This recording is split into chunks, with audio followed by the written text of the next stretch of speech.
Watch. The Päijät-Häme District Court in Finland confirmed that no concrete evidence had been found linking Simon Ekpa to illegal arms transportation into Nigeria. Despite prosecutors presenting digital communications, the court found no transactional records or verified evidence supporting the claims. Simon Ekpa was seen celebrating in court as this development strongly favored his case, marking a major turning point in his prolonged legal battle in Finland, which began on May 30th, 2025. The United States of Biafra, USB government, sent official open letters to Nigerian President Bola Ahmed Tinubu and Chief of Defense Staff General Christopher Musa, demanding that Nigerian forces vacate Biafran territory, calling their presence illegal and oppressive. On July 22, 2025, a major pro-Biafran event took place in the southeastern region of Nigeria for the first time in over 30 years, with massive public displays of Biafran flags, street celebrations, and calls for independence. A flyer from the USB Deputy Prime Minister's office sparked backlash after her image appeared significantly larger than Simon Ekpa's and other leaders. Critics accused her of self-promotion, but her supporters defended the design, noting it came from her department.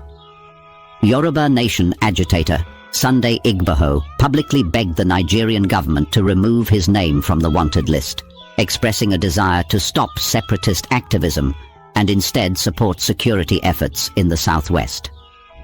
A respected Igbo monarch, Prince Chukwuzumba, called for the immediate release of Nnamdi Kanu, describing him as the heart of the Igbo people and crucial to ending insecurity, herdsman violence, and displacement in the southeast.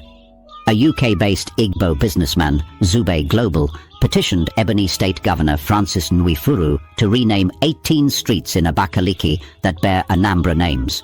This came after Anambra reportedly renamed a street formally honoring an Igbo heritage.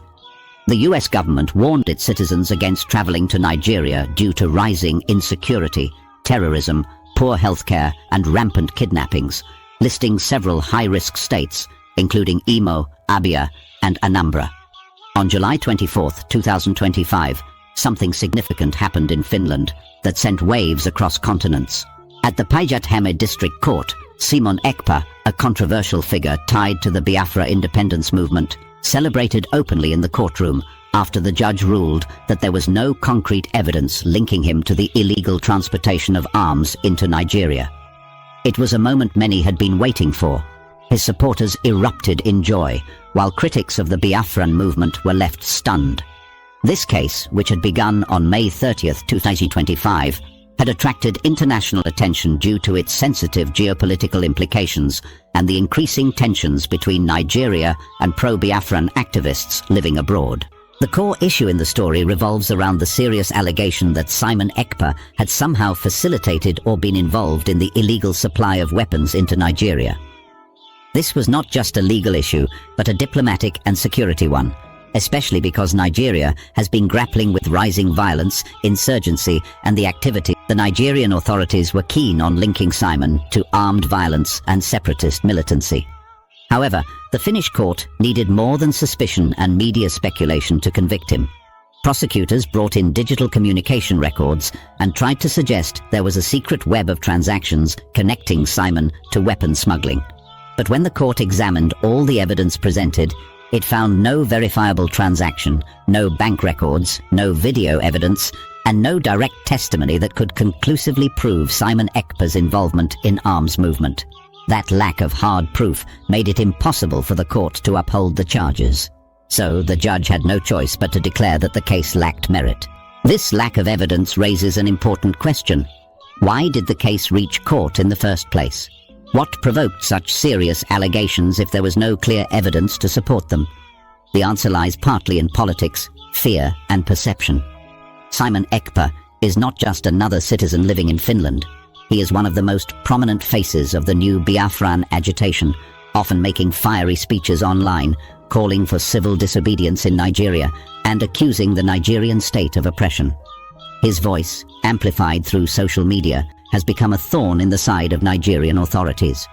Many within the country blame his calls for shutdowns and protests for stirring unrest, especially in southeastern states like Imo and Abia.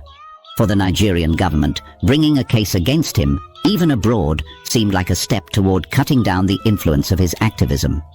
But without proper legal backing and evidence, it ended up becoming more of an embarrassment than a victory. After the court's verdict, Simon Ekpa was seen smiling, hugging his legal team, and later addressing supporters who had gathered outside the courtroom. He said it was a victory not just for him, but for all those who believe in justice and the right to express political opinions without being hunted or falsely accused. His supporters, many of whom had flown in from different European countries, cheered with pride. Some waved flags of the United States of Biafra, while others danced and sang Biafran freedom songs. It was a symbolic moment, as it validated their claims that the Nigerian state had gone too far in trying to criminalize their leader without a valid case. The celebration was not limited to Finland. Back in Nigeria, the United States of Biafra, a self-declared government in exile with Simon Ekpa as its leading voice, sent official letters to Nigerian President Bola Ahmed Tinubu and Chief of Defense Staff General Christopher Musa. These letters accused the Nigerian military of occupying Biafran territory illegally and demanded their immediate withdrawal. They claimed that the Nigerian forces were operating in southeastern Nigeria without the consent of the indigenous people and that their presence was oppressive, causing fear, displacement, and violence in local communities. These letters were bold and confrontational, reflecting the newfound confidence that came with Simon's courtroom victory. 2 days before this, on July 22nd, something even more historic happened. For the first time in more than 30 years, the streets of southeastern Nigeria saw an open pro-Biafra event. The air was filled with chants of "Freedom for Biafra," and massive Biafran flags were hoisted publicly without fear. Streets were filled with parades, dance groups, and youth chanting slogans in support of independence. This was unprecedented in recent times because Nigerian security agencies had long suppressed any such gathering, considering them as acts of rebellion. But on this day, the people felt emboldened. The joy was contagious. Market women closed their stalls to join in the celebration. Elderly men shared stories from the original Biafra War of the 1960s, and young people danced with painted faces and Biafran colors. It felt like the dream of an independent Biafra had found a new heartbeat. However, this sense of unity was briefly interrupted by a controversy over a flyer promoting the event. The flyer, issued from the office of the United States of Biafra Deputy Prime Minister, showed her picture much larger than that of Simon Ekpa and other leaders. This angered some people, who saw it as a selfish attempt at self-promotion. Critics accused her of trying to overshadow Simon and present herself as the new face of the movement. Her supporters defended her, saying the flyer design came from her office and wasn't meant to offend anyone.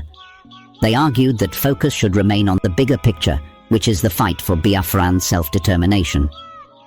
Still, the issue exposed a sensitive point: leadership rivalry.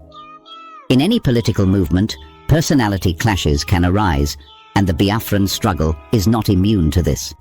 Elsewhere in Nigeria, the air was also thick with tension, but of a different kind. Sunday, Igboho, the well-known Yoruba nation agitator, made a surprising public appeal, begged the Nigerian government to remove his name from the wanted list. Sunday, who once led loud protests demanding Yoruba independence, said he no longer wanted to be seen as a threat to the Nigerian state. He now wanted to focus on helping to improve security in the southwestern region and support dialogue instead of agitation. His tone was much softer than in previous years, and many wondered whether he was being sincere or just tired of being hunted. Some also asked whether his new position was due to fear, political negotiation, or simply a shift in personal ideology. Whatever the case may be, it showed a contrast to Simon Ekpa's situation. While one activist was gaining strength in court and on the streets, another was stepping back. Another development that stirred emotions came from the southeast again. A respected Igboho traditional ruler, Prince Chukwuzumba, made a passionate plea for the release of Nnamdi Kanu, the detained leader of the indigenous people of Biafra. Prince Chukwuzumba called Kanu the heart of the Igboho people and said his continued detention was one of the main reasons insecurity was escalating in the southeast. He blamed the violence from herdsmen, kidnappings, and displacement of families on the lack of a central figure who could speak to the people and calm the situation. He believed that only Nnamdi Kanu had the power to unite the people and restore peace. His call was met with mixed reactions.